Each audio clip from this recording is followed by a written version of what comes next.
The royal court of Therial Prime was silent, save for the whispers that trailed like knives across the golden walls.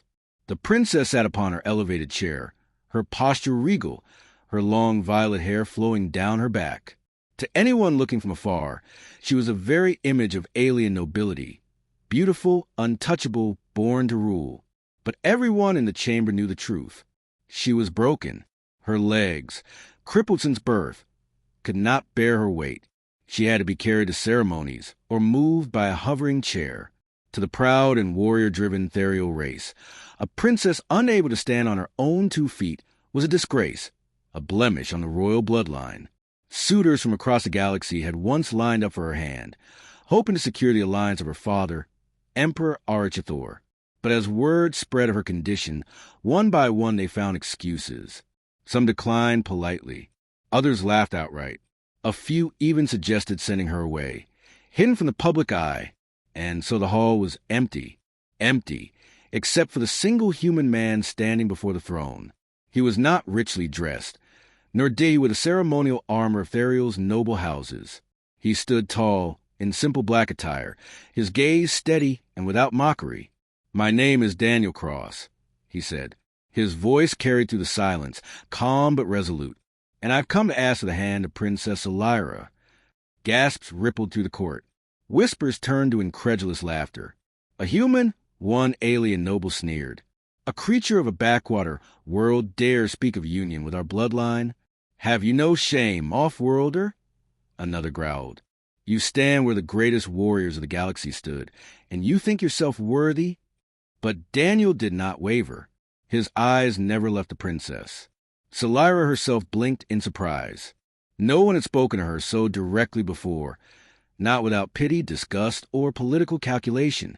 This man's gaze did not flinch at her hovering chair, nor at her frail legs covered by silver fabric. He looked at her, simply her, as though nothing else mattered.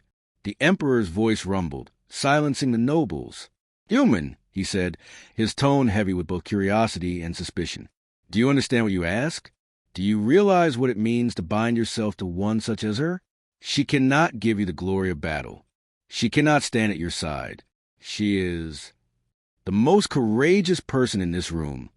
Daniel interrupted, his voice sharp enough to cut the air. Every noble hissed.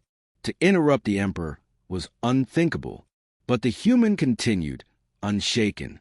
"You speak of her as though her worth lies in whether she can walk, fight, or bear arms.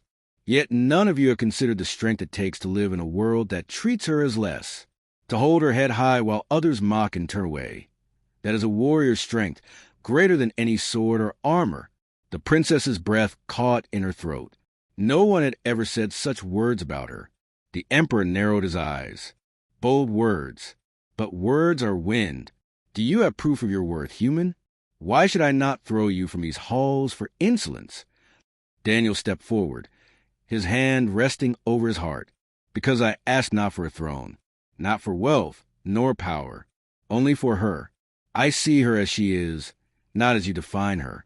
If no other in this galaxy has the honor to stand beside her, then I will." Silence. The chamber's great fires flickered. Every noble waited, watching the Emperor's reaction.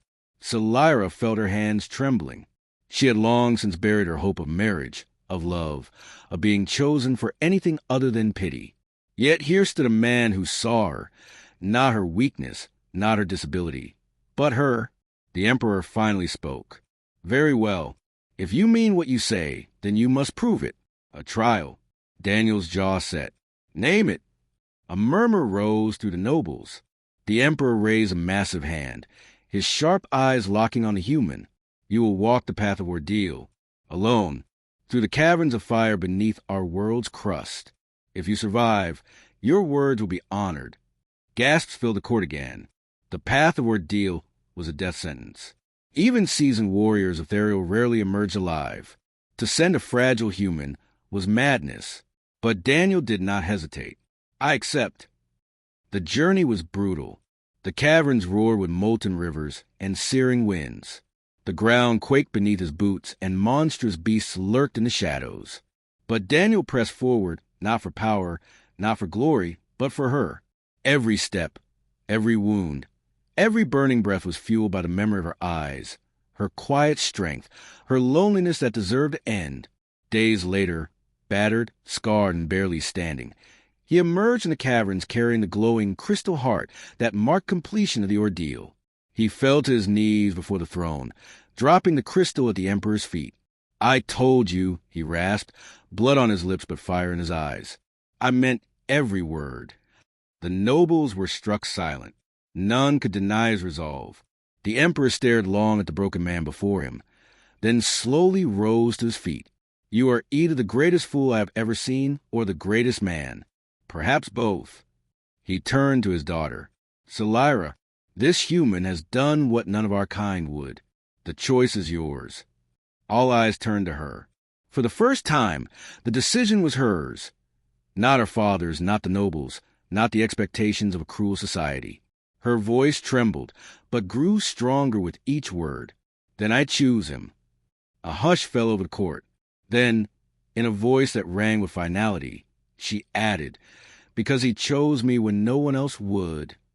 The wedding was small by royal standards, but no less radiant. Selira was dressed in shimmering white, her hovering chair adorned with golden light. Daniel stood at her side, his arm steady against hers. The nobles still whispered, of course.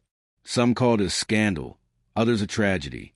But there were also murmurs of something else: respect, awe, perhaps even envy. For in that union, the galaxy saw something greater than political alliances or warriors' pride. They saw love unshaken by scorn, loyalty forged not in battle but in compassion.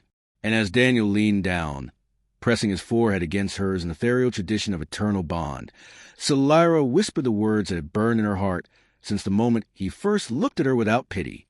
"You saw me." And he answered softly, "Always."